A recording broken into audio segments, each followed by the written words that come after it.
Hello runners. Jadi video kali ini saya nak menceritakan tentang kenapa saya masih berlari.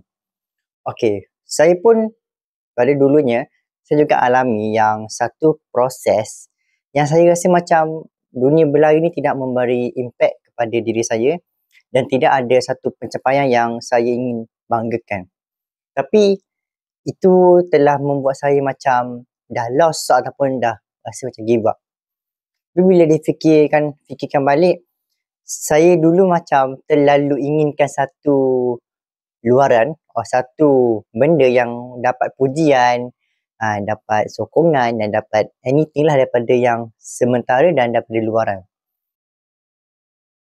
Tetapi bila dah lama-lama saya berlari dan saya telah mendapat satu mindset yang saya sebenarnya ketika dulu bukanlah berlari kerana kesihatan ataupun saya punya dirilah kan.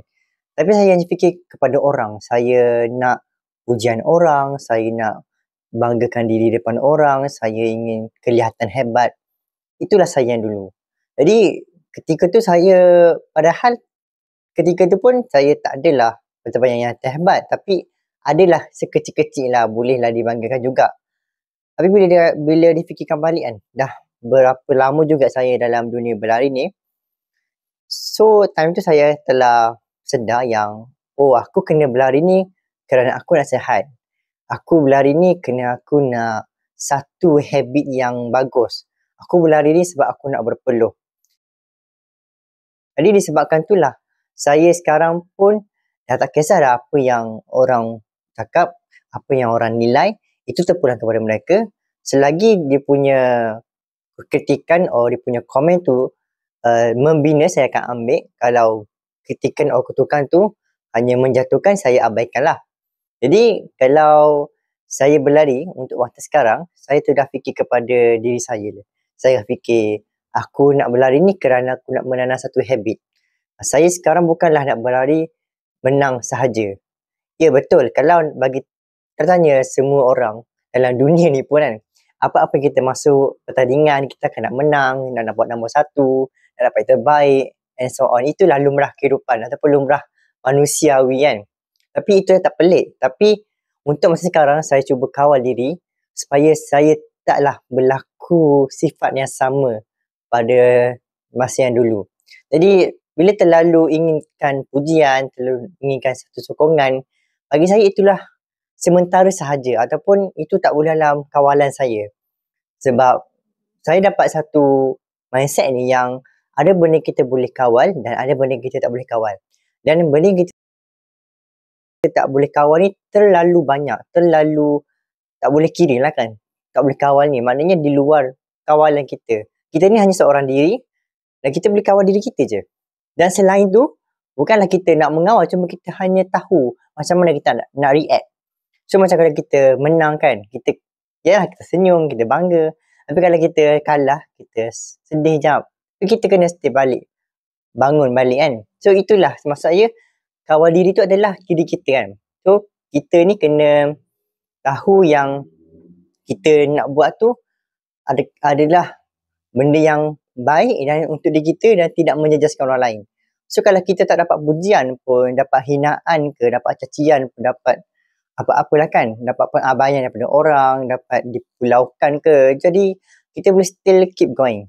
So apa-apa yang berlaku ke, apa-apa yang datang daripada luar, daripada atas, bawah, kanan, kiri, so kita bukanlah jadi halangan dekat kita. So bila dah jadi satu habit yang bagusnya, bila kita tanam satu habit yang kuat dalam diri, kita akan mencari 1001 cara macam mana nak buat. Kalau saya dulu juga, kalau saya ada beberapa halangan, beberapa situasi, saya akan mengelak terus untuk nak berlari. Untuk sekarang, saya akan cari saya punya peluang dan ruang dan masa yang sesuai untuk saya buat juga berlari ni. Sometimes, saya pernah juga brisk walk dengan perasaan yang betul-betul malas sepanjang 2 km sahaja. Korang bayangkan, sebelum ni saya berlari-berlarian, tapi saya nak satu habit, nak tanam dalam 1 tahun tu, saya nak cabar diri saya saya nak sekurang-kurangnya berehat. Maksud saya berehat tu yang tak berlari terus. Saya kalau letih macam mana sekalipun, saya akan berlari ataupun saya akan brisk walk. Itulah bagi saya rehat. Rehat tu tak semestinya korang terus tak berlari. Bila tak berlari ni, bila saya sekarang, bila di fasa yang bila saya terus tak berlari, perasaan malas nak berlari semula tu lebih kuat. Bila korang dah berehat 1 hari, 2 hari dan hari ke seterusnya tu makin rasa berat nak berlari semula. Jadi saya untuk sekarang saya cuba tanam habit, cuba lagi untuk saya dapat satu habit tu dan saya punya azam. Dan itulah saya punya keazaman sekarang, saya nak satu dalam diri saya. So apa yang akan datang ni saya tak tahu, tapi saya cuba yang terbaik lah masa demi masa. So untuk mindset saya sekarang, saya cuba yang terbaik. Saya dapat kemenangan ke, saya dapat pujian ke, saya dapat penganugerahan ke, itu adalah satu bonus sahaja bagi saya. Saya tak kisah sangat benda tu sebab benda tu saya tak boleh kawal, saya tak boleh. Yelah, kalau benda-benda luaran pujian orang ni daripada orang lain, bukan daripada diri saya. Yang saya boleh buat adalah saya keep training and keep improving myself lah. Thank you.